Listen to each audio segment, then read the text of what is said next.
Anyways, coming towards you, ہم ابھی communication کے حوالے سے بات کر رہے تھے, and we were talking کہ آج کل ہمیں ایک دوسرے کے ساتھ بات کرنا شاید آتا نہیں ہے, یا کیا غلطی ہم سے ان دا پاسٹ ہوئی کہ آج ہم اگر ہم پولیٹکس پہ بات کریں ہم نہیں کر سکتے, اگر ہم ریلیجن پہ بات کریں ہم نہیں کر سکتے, اتنی پولرائزیشن ہے, بات کرو تو جھگڑا ہو جاتا ہے.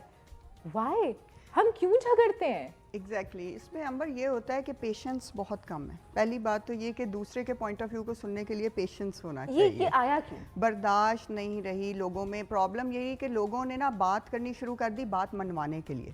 بات منوانے کے لیے نہیں کی جاتی, بات سمجھنے کے لیے کی جاتی ہے. پہلے آپ اگلے کے پوائنٹ آف ویو کو سمجھیں, اس کے کویسچن کو سمجھیں, پھر اگر آپ کو مزید معلومات چاہیے جیسے ہم بھی ابھی بات کریں تو پھر فردر کویسچنز ہوتے ہیں. یہاں پہ پرابلم یہ ہے کہ لوگ فوراً اپنا پوائنٹ آف ویو دے دیتے ہیں اور پھر اس کو انڈورس کر دیتے ہیں کہ this is the final decision from my side, اور اس میں اب چینج نہیں ہو سکتا. ہم خود ہی نہیں سیکھتے, ہم خود ہی سیکھنے کے عمل سے نہیں گزرتے. تو ریجڈ اور اسٹبن لوگ جب آپ ان سے بات کریں گے نا تو وہ آئیں گے ایک دم ٹاپک میں آئیں گے, اپنا ڈیسیژن سنائیں گے, چلے جائیں گے. فلیکسیبلٹی لوگوں میں کم ہو گئی ہے. بچوں میں فلیکسیبلٹی تو کم ہوتی ہی ہے, لیکن اب جب اڈلٹس میں بھی کم ہو گئی ہے, وہ نا بہت زیادہ ایگوسٹک ہو گئے ہیں. آپ کی سوسائٹی کیوں تباہ ہو رہی ہے؟ ڈیورس ریشو ہائیسٹ پہ چلی گئی ہے, ریلیشن شپس ٹوٹ رہے ہیں, بہن بھائی آپس میں مل ہی نہیں رہے. کیوں؟ Ego problems. اتنی بڑی ایگو ہے کہ ہاں جی میں ادھر گیا تھا, میں نے تو اس نے مجھے اہمیت ہی نہیں دی. وہ اچھا میں نے اسے کھانے پہ بلایا, اس نے مجھے نہیں بلایا, اہمیت نہیں دی. بھائی میری وائف کو اہمیت نہیں دی.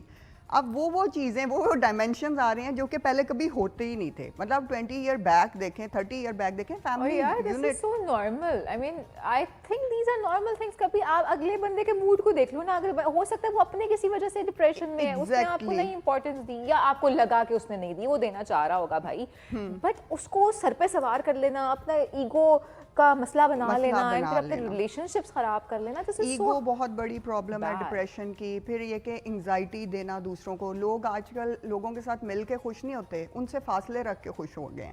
مطلب اب میں نے بھی یہ چیز آبزرو کی ہے, لوگ کہتے ہیں یار وہ اچھا ہے, میں اس سے دور ہی رہتا ہوں کیونکہ مجھے اس سے ملنے کی ضرورت نہیں. بھائی کیوں؟ آپ کا بہن ہے, آپ کا بھائی ہے, آپ جائیں ملیں, بات کریں, مسئلے کو ریزالو کریں. دیکھیں ریزولوشن کی طرف, ہم ریزالو کرنے کی طرف ہم آتے ہی نہیں. ہمیں سمجھ, کیونکہ ہمیں سکھایا نہیں گیا بچپن سے کہ مسئلے کا حل کیسے تلاش کرنا ہے, بات کیسے کرنی ہے. This is very unfortunate and I believe کہ یہ سم ہاؤ ہماری پچھلی جنریشن کا قصور تھا. ہم نے اس کو بریک کیسے کرنا ہے, اب ہم اس طرف آتے ہیں. اب آپ یہ دیکھیں کہ عقل مند شخص وہ ہوتا ہے جس کے پاس آپ جاؤ, بیٹھو اور امبر وہ مسئلے کا حل بتائے.